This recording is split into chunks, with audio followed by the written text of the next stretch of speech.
My name is Chris Klecko. I got picked on pretty much my entire life, starting at the age of 4. As a child, I didn't really know who I was. My class ranged from 10 to 20 students the entire time I was in grade school, so it was always a close bunch, and it was very hard to fit in. I first experienced bullying probably around first grade. I just remember sitting out on the gym floor crying.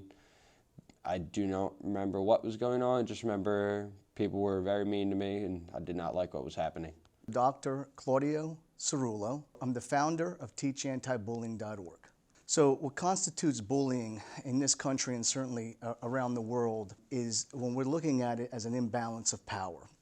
So essentially, whether it's one person or multiple parties involved, they're trying to impact hardship on the victim or victims in many different ways. I was picked on for being white. People think people that are white don't experience racism, but it happens. Race-related bullying is significantly associated with negative emotional and physical health effects. There was about 5 boys throughout my entire grade school. 4 of them were black. I was not, obviously. So I was picked on the entire time. I was called racist slang words.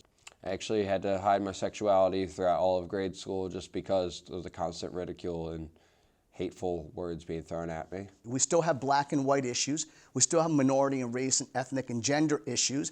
You can talk about academics all you want, but there's thousands of kids every day, right, that come to school and universities and they're studying and they're dealing with that bullying as a silent threat. I probably realized how much it was affecting me at around 2nd or 3rd grade. It kind of became hard to function in school. It was around the same time I just actually had to be medicated for ADHD. I struggle with depression. It'll be like 3 great weeks in a row, I'm as happy as can be, where other times I feel like there's no point to life and I don't even know what I'm doing. Students who experience bullying are at increased risk for poor school adjustment, sleep difficulties, anxiety, and depression. It's chemical depression is what I've been diagnosed with. I was born this way.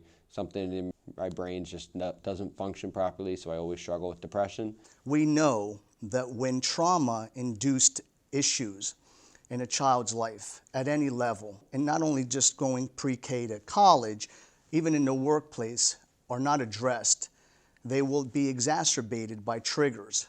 My most recent job, I was constantly picked on for my mental illness. I was called retard all the time by my boss, actually.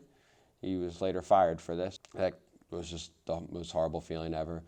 If things are not addressed from a therapy, or what we're talking about, trauma-informed care, or the new buzzwords which have to be instilled, not just trauma-informed care, but restorative justice practices, where we are empowering young people to collaboratively resolve problems. I had depression, but it didn't really affect me that much until the bullying started.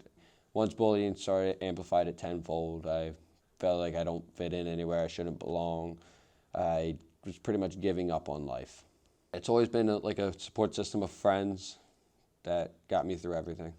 I'll never forget the one instance of a friend, Francis, driving me home from high school one day, and I told him about everything I was going through. He actually pulled over and looked at me, just got real pissed off and sorry for me that I wasn't talking to him about it. So from then on, until I actually lost contact with him, I talked to him every day about it, whatever I was going through, and he was there for me. Find that group of people who become your support system. My dad would always say, you got to be with people better than you, that allow you to rise to a level of being that champ. I do feel like I'm in a better place now because I am currently out of school and I'm kind of just with myself for now. I don't really have to deal with anybody. Nothing really gets me out of the bad mood. It's just basically, I know it's just temporary, so I just ride it out, wait for it to stop. Yeah, just sit and wait. I know it'll get better eventually. It's basically just a roller coaster of emotions throughout my entire life and just something I gotta deal with. Bullying actually made me what I am today. Probably without bullying, I would probably just be lazy and just think everything's gonna come to me, but because of bullying, it actually has made me very successful. I constantly work to prove myself, to prove that I can do whatever I want. I will be a success. So it gets better, I guess. It really does take an army of people to tackle this ever-growing, pervasive public health issue.